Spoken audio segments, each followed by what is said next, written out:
ആന്ധ്രയിൽ നിന്നും പ്രത്യേക വിമാനത്തിൽ വൈകിട്ടോടെ പ്രധാനമന്ത്രി നരേന്ദ്രമോദി നെടുമ്പാശ്ശേരി വിമാനത്താവളത്തിലെത്തും. അവിടെ നിന്നും ഹെലികോപ്റ്ററിൽ 6 മണിയോടെ ദക്ഷിണ നാവികസേന ആസ്ഥാനത്തിറങ്ങും. തുടർന്ന് വെണ്ടുരുത്തിപ്പാലം വഴി പ്രധാനമന്ത്രിയുടെ വാഹനവ്യൂഹം നേരെ എത്തുക മഹാരാജാസ് കോളേജ് ഗ്രൗണ്ട് ജംഗ്ഷനിൽ. ഇവിടെ നിന്നാണ് നരേന്ദ്രമോദിയുടെ റോഡ് ഷോ ആരംഭിക്കുക. ഹോസ്പിറ്റൽ ജംഗ്ഷൻ ചുറ്റിയുള്ള 1 കിലോമീറ്റർ റോഡ് ഷോയിൽ വൻ ജനപങ്കാളിത്തം BJP ഉറപ്പാക്കും. രാത്രിയിലായതിനാൽ ദീപാലങ്കൃതമാകും വീഥികളെല്ലാം. എറണാകുളം ഗസ്റ്റ് ഹൗസിന് സമീപം റോഡ് ഷോ അവസാനിക്കും.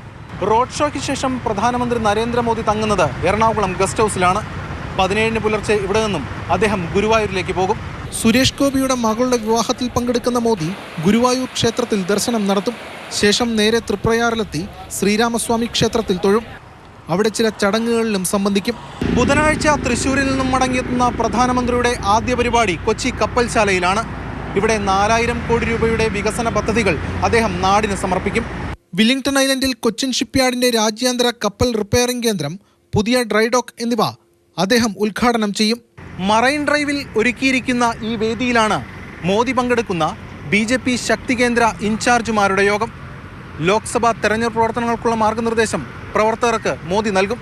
കേരളത്തിലെ എല്ലാ വിഭാഗം ജനങ്ങളും നരേന്ദ്രമോദിയുടെ നേതൃത്വം ആഗ്രഹിക്കുന്നു. നമ്മുടെ നാട് ഇനി വികസിക്കണമെങ്കിൽ, അഴിമതിരഹിതമായ ഒരു ഭരണം ഉണ്ടാവണമെങ്കിൽ മോദിജിയുടെ നേതൃത്വം ഇവിടെ ആവശ്യമുണ്ട് എന്നുള്ള കൃത്യമായ വിലയിരുത്തലാണ് ജനങ്ങൾക്കിടയിലുള്ളത്. 2-3 ബൂത്തുകളുടെ പ്രവർത്തനം ഏകോപിപ്പിക്കുന്ന BJPയുടെ സംവിധാനമാണ് ശക്തി കേന്ദ്ര സമിതി. ഈ സമിതിയുടെ കോർഡിനേറ്റർമാരായ 4500-ലധികം പേർ യോഗത്തിൽ സംബന്ധിക്കും.